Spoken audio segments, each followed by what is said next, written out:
The envelope arrived on a Tuesday, slipped under the door of my studio apartment by a courier who had no idea he was delivering an earthquake. I almost threw it away, assuming it was another past due notice or a credit card offer I didn't want.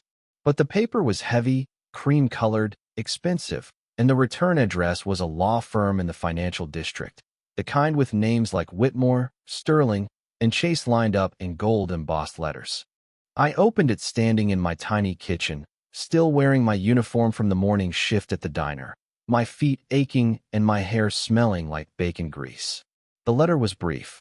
I was requested to attend the reading of the last will and testament of one Mr. Arthur Blackwell, and my presence was, the letter emphasized, mandatory. I read it 3 times, certain there had been a mistake. Arthur Blackwell. The name conjured an image of a stooped, silver-haired man in an expensive coat who had come into the diner every Thursday morning for the past 4 years. He always sat in the corner booth, the one with the cracked vinyl seat that the other regulars avoided. He always ordered black coffee and a single poached egg on dry toast, nothing else. He always left a $20 tip on a $6 check, folded neatly under the edge of his plate. And he always, without fail, asked me how I was doing and waited for the answer. That was it. That was the entirety of our relationship. I was a waitress. He was a customer. A kind customer. A generous customer.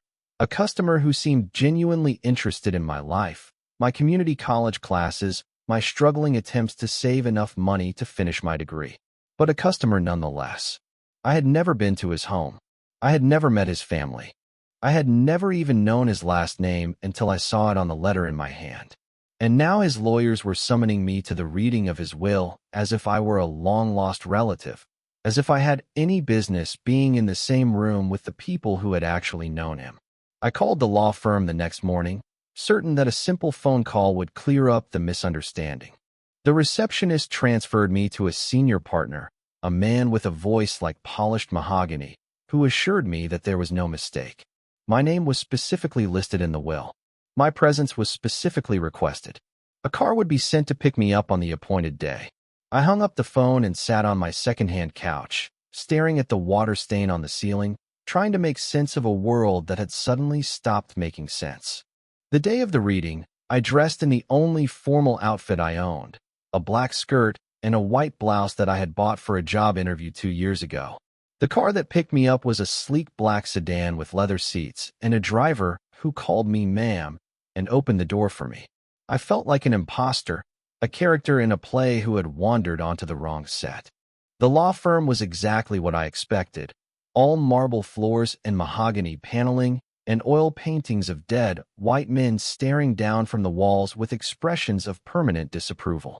I was ushered into a conference room where a long table stretched beneath a crystal chandelier. The room was already full of people, and every single one of them turned to stare at me as I walked in. Their eyes were sharp, assessing, hostile. I recognized the type immediately. Expensive clothes, careful grooming, the particular kind of practiced elegance that comes from generations of wealth. These were the Blackwells, the family of the old man who had eaten poached eggs in my section every Thursday. And they looked at me like I was a cockroach that had crawled onto their dining table. The reading itself was conducted by a silver-haired lawyer named Mr. Whitmore, who spoke in measured, deliberate tones that made every word feel like a verdict. The early sections of the will were predictable. Properties were distributed, investment accounts were divided, personal effects were allocated. The family members received their bequests with the bored satisfaction of people who had been expecting more. Arthur Blackwell's son, a heavy-set man named Richard with a red face and an impatient manner, received the family estate and a controlling interest in the company. His daughter, a sharp-featured woman named Victoria, received the art collection and a significant trust. Various grandchildren received various sums, their names rattled off in a list that meant nothing to me. Then Mr. Whitmore paused, adjusted his glasses, and said, "And now we come to the residue of the estate. The liquid assets, the investment portfolio, and the entirety of Mr. Blackwell's personal fortune, a sum currently estimated at approximately $180 million. Per the explicit instructions of the deceased, This residue is to be transferred in its entirety to one individual. He looked up from the document, and his eyes found mine across the length of the table. Miss Elena Marchetti. The room exploded. Richard Blackwell shot to his feet so violently that his chair toppled backward and crashed against the marble floor. His face, already red, turned a deep, dangerous purple. Victoria began shouting about undue influence and senility and legal challenges.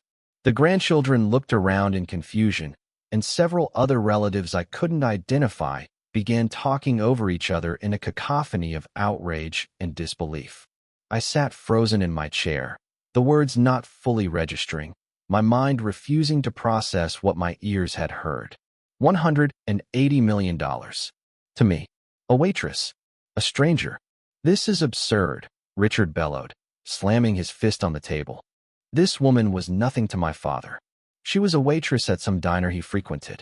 She clearly manipulated him, preyed on his declining mental state, inserted herself into his life for financial gain. We will challenge this. We will tie this up in court for years.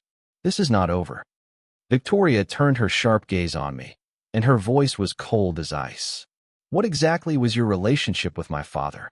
How did you convince him to leave you everything? Was it an affair? Did you seduce a lonely old man and convince him to disinherit his own children?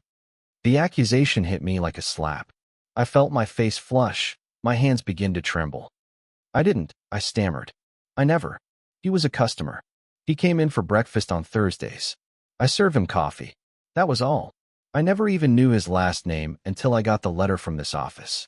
I swear to you, I had no idea he was going to do this. Mr.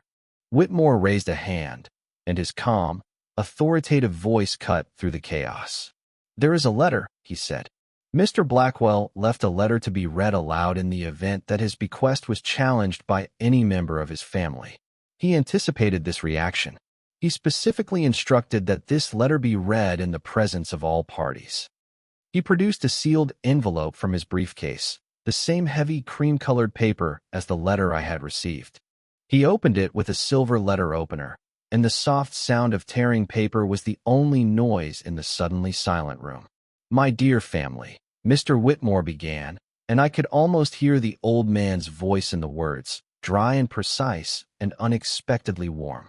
If you are hearing this letter, then you have reacted to my final wishes exactly as I predicted, with outrage, with accusations, and with an immediate rush to legal action. I know you. I have known you all your lives. And I know that you will never understand why I have done what I have done unless I explain it to you in terms you cannot ignore. So I will explain it, and you will listen. The silence in the room was absolute now. Even Richard had stopped his blustering, his mouth hanging slightly open as he stared at the letter in the lawyer's hands. Mr. Whitmore continued reading, his voice carrying the weight of a dead man's final testimony. 38 years ago, when Richard was 10 and Victoria was 7, I did something terrible, something unforgivable. I was driving home from a business meeting late at night, on a road I should not have been on. I had been drinking, which I should not have done. I was exhausted, distracted, reckless, and I struck a pedestrian, a young man, crossing the street. He died instantly. There were no other witnesses. I was a powerful man with powerful lawyers, and I made the choice, the selfish, cowardly choice, to leave the scene, to pretend it had never happened, to bury it so deep that even I could almost forget. A collective intake of breath swept through the room. Richard's face, which had been purple with rage, began to drain of color. Victoria's hand went to her throat, her mouth forming a small, shocked circle. I sat perfectly still, my heart pounding so hard I could feel it in my temples, a terrible premonition beginning to form in the pit of my stomach. The man I killed, Mr. Whitmore continued, was named Anthony Marchetti. He was 26 years old. He was a construction worker, a husband, and the father of a 2-year-old daughter.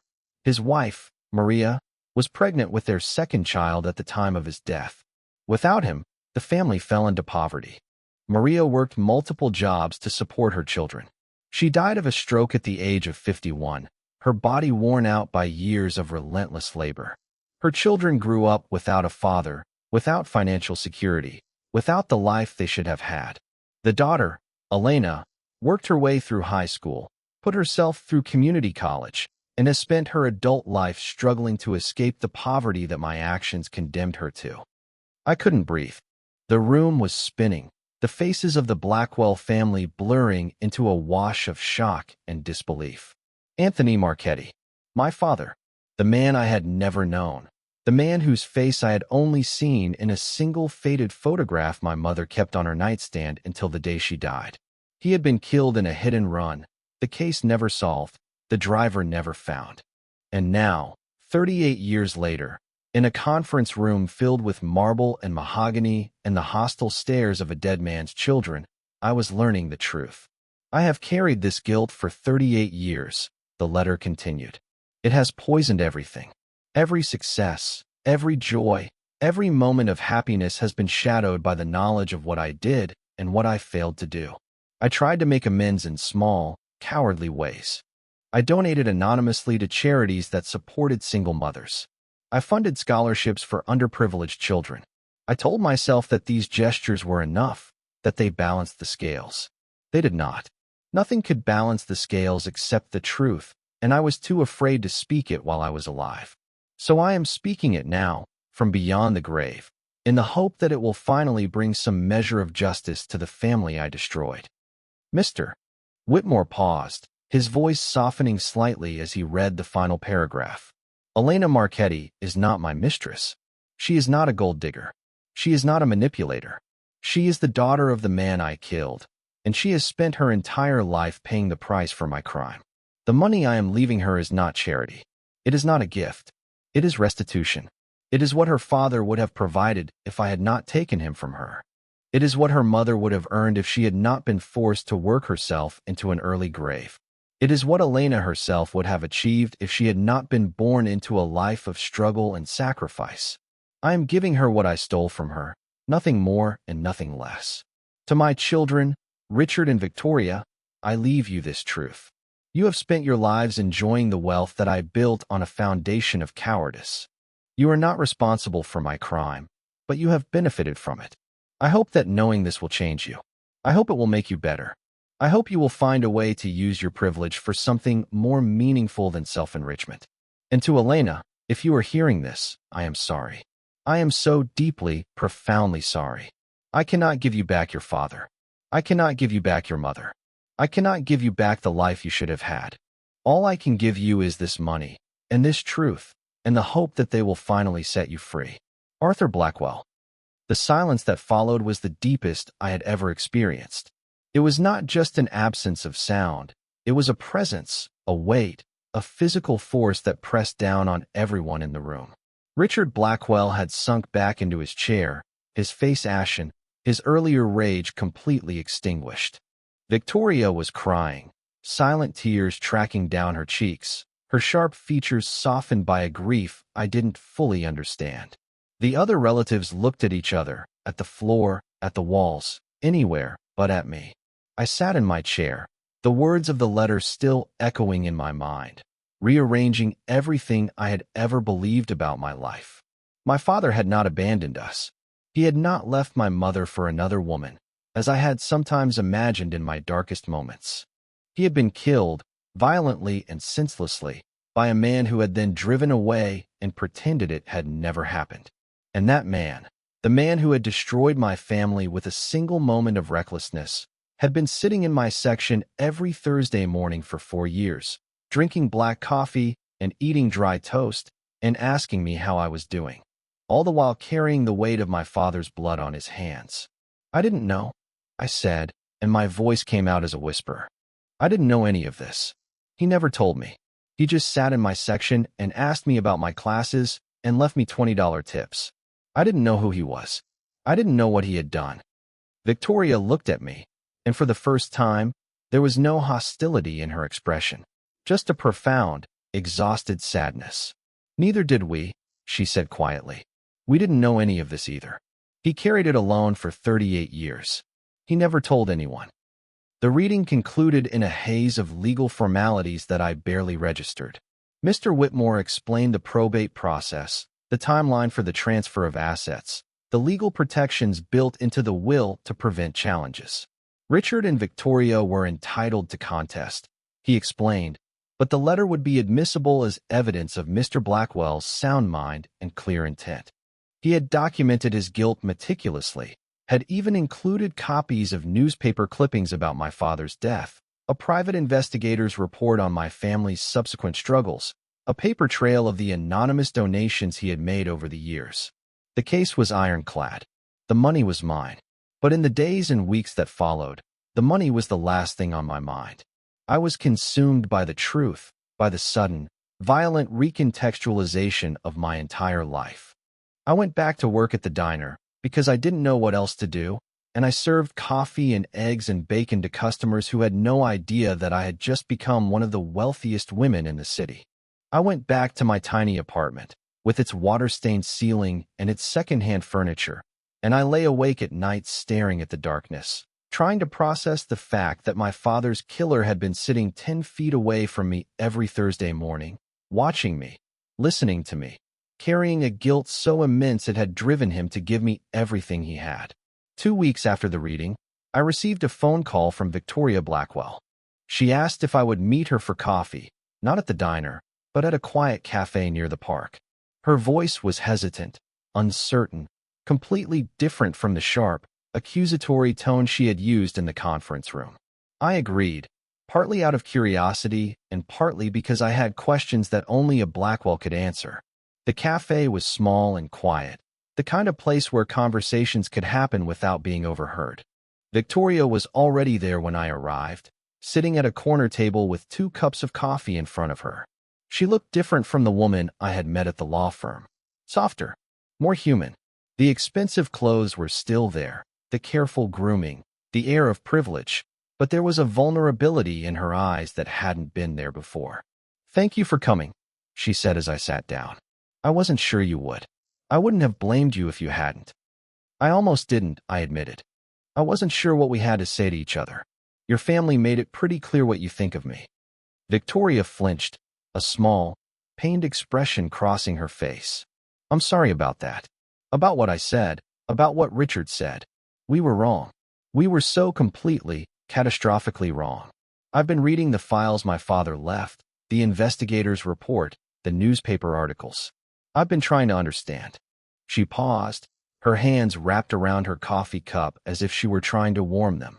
"Your father was 26. He had a wife and a 2-year-old daughter and another baby on the way. He was working construction, saving money to buy a house. And my father killed him and drove away." The words were brutal in their simplicity. I felt them land in my chest like stones. "Yes," I said. "That's what happened." "I've been trying to imagine it," Victoria continued, her voice barely above a whisper. "Trying to imagine what your life was like after that. Your mother, working multiple jobs. You and your sibling growing up in poverty. All the things you missed, all the opportunities you never had. And all the while, my father was building an empire. My brother and I were going to private schools, taking vacations in Europe, never wanting for anything. All of it built on that one moment. That one terrible, unforgivable moment." I didn't know what to say to her. Part of me wanted to be angry, wanted to scream at her that her guilt couldn't bring my father back, couldn't undo 38 years of struggle and loss. But another part of me, a part one was only beginning to understand, felt something unexpected. Compassion. She hadn't done this. She had been a child when it happened, as innocent as I was. And now she was grappling with a truth that had shattered her understanding of her own life, just as it had shattered mine. "I don't blame you," I said finally. "Or Richard. You didn't do this. You didn't know. Your father made a terrible choice, and he carried it alone. That was his burden, not yours." Victoria looked up at me, and there were tears in her eyes again. "He was a good father," she said. "He was distant sometimes, preoccupied, but he was kind. He came to our school plays, he helped with homework, he taught us to ride bikes.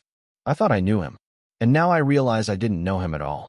There was this whole other person inside him, this man who had done something monstrous and spent the rest of his life trying to atone for it. I don't know how to reconcile those 2 versions of my father. I don't know how to mourn him and hate him at the same time." We sat in silence for a long moment, two women bound together by a tragedy that had happened before either of us was old enough to understand it. The coffee grew cold in our cups. Outside the window, the city went about its business, indifferent to the quiet reckoning happening in the corner of a small cafe. "What are you going to do with the money?" Victoria asked eventually. "If you don't mind me asking." I had been thinking about that question for 2 weeks, turning it over in my mind like a stone I was trying to polish. "I'm going to finish my degree," I said. "I'm going to buy a house, not a mansion, just a house with a garden. I'm going to pay off my brother's student loans. I'm going to set up a scholarship in my father's name for kids from low-income families who want to go to college. And I'm going to try to live a life that would make my parents proud." Victoria nodded slowly, a sad smile flickering across her face. "That sounds like exactly what my father would have wanted. Not that it matters what he wanted, I suppose. He doesn't deserve your forgiveness." "No," I said, and my voice was steadier than I expected. "He doesn't. But I'm going to forgive him anyway. Not for his sake. For mine. I've spent my whole life carrying anger I didn't even know I had. Anger at a world that took my father away and left my mother to struggle alone. Now I know the truth. Now I know who was responsible and why. And I can let it go. I can take what he gave me and use it for something good. That's the only way I can move forward." Victoria reached across the table and took my hand, a gesture that surprised us both. "I'd like to help," she said. "With the scholarship, with anything else you want to do. I know I can't make up for what my father did, but I can try to be part of making things right. If you'll let me." I looked at her, this woman who had been raised in privilege on a foundation of my family's tragedy, and I saw something I hadn't expected to see. A genuine desire to do good. A willingness to confront the truth and let it change her. She was not her father. She was not responsible for his crime. But she was choosing to carry a piece of its weight anyway, and that choice meant something. "Okay," I said. "Let's try." 6 months later, the Anthony Marchetti Memorial Scholarship Fund awarded its first grants to 10 students from low-income families in our city. Victoria and I stood side by side at the ceremony, presenting the awards together. Richard was not there. He had refused all contact, had filed an unsuccessful legal challenge to the will, and had retreated into a bitter isolation that showed no signs of easing. But Victoria had chosen a different path.